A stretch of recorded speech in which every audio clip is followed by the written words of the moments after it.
A Rede Social. Que filmaço, né?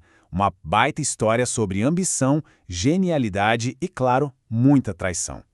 Mas e se a história que o filme conta não for bem a verdade?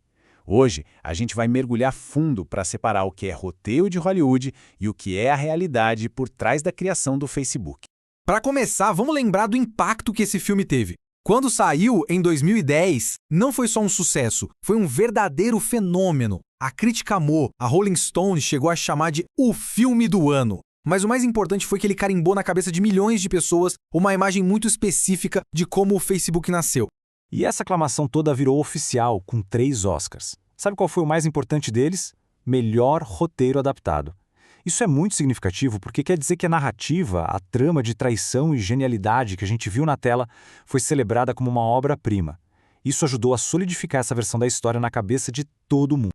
E aí a gente chega na pergunta que não quer calar. Como a história é tão boa, tão premiada, o quanto daquilo é fato e o quanto é, digamos, uma ficçãozinha para dar mais drama?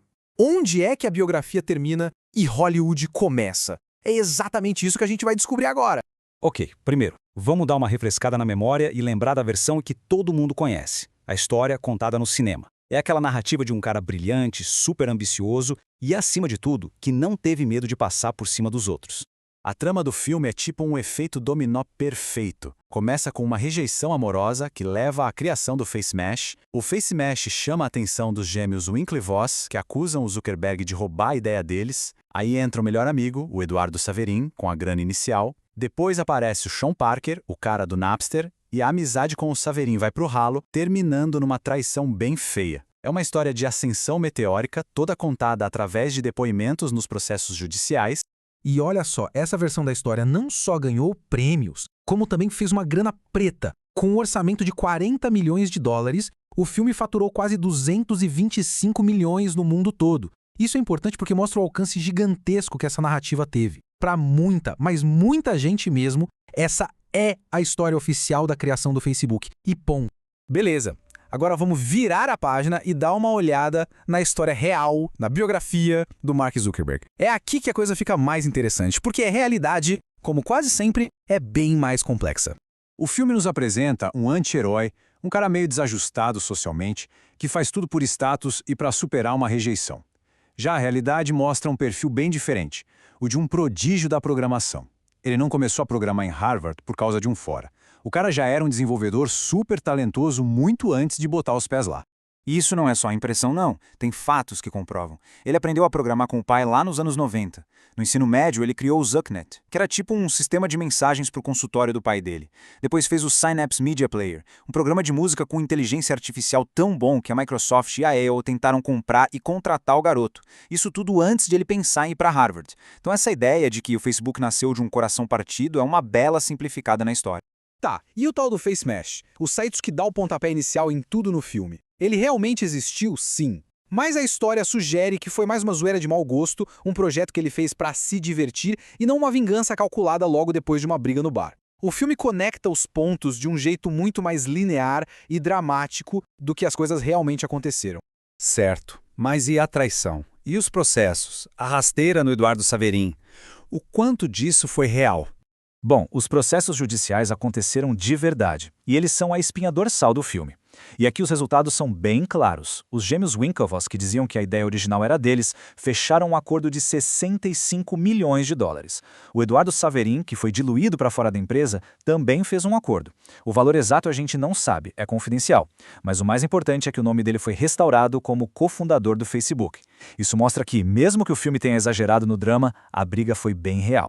E aqui tem um ponto que é fundamental. O filme foi feito sem nenhuma colaboração do Mark Zuckerberg ou de qualquer outra pessoa do Facebook. Na verdade, eles deixaram bem claro que não aprovaram o roteiro final. O filme é baseado num livro e uma das principais fontes para esse livro foi o próprio Eduardo Saverin. Isso, claro, dá à história a perspectiva dele, o que explica por que ele é retratado de um jeito bem mais simpático que o Zuckerberg. A história do filme para ali por volta de 2005, com os acordos na justiça e Zuckerberg se tornando o bilionário mais jovem do mundo. Mas a história de verdade, claro, estava só no comecinho. Para ter uma noção, só 2 anos depois do lançamento do filme, em 2012, o Facebook atingiu a marca de 1 bilhão de usuários. Aquela startup que nasceu num dormitório de faculdade tinha virado uma força global numa escala que nem o melhor roteirista de Hollywood poderia prever. Outro capítulo inteiro da vida dele que o filme não mostra é a filantropia. O Zuckerberg e a esposa, Priscilla Chan, criaram a iniciativa Chan Zuckerberg e entraram para o The Giving Pledge. Esse é um compromisso iniciado por Bill Gates e Warren Buffett, onde os bilionários prometem doar a maior parte de sua fortuna. O objetivo deles é usar essa grana toda para tentar resolver alguns dos maiores problemas do mundo. E o compromisso deles foi de doar 99% das suas ações do Facebook. Na época do anúncio, isso valia uns 45 bilhões de dólares. É um fato que, convenhamos, complica um pouco aquela imagem do anti-herói frio e calculista que o filme construiu. E, pelo jeito, Hollywood ainda não cansou dessa história. Uma sequência, A Rede Social 2, já está oficialmente a caminho, com o mesmo roteirista. Só que dessa vez, o foco vai ser na história mais recente do Facebook, as polêmicas com vazamento de dados, eleições e o impacto real que a rede social teve no mundo. E isso deixa a gente com uma questão para pensar. O primeiro filme foi uma história de origem, sobre a criação de algo revolucionário. Já a sequência, inevitavelmente, vai ter que ser sobre as consequências dessa criação. O que acontece quando a invenção de um garoto no dormitório da faculdade muda o jeito como o planeta se comunica para o bem e para o mal? Essa sim vai ser a história que todo mundo vai querer assistir.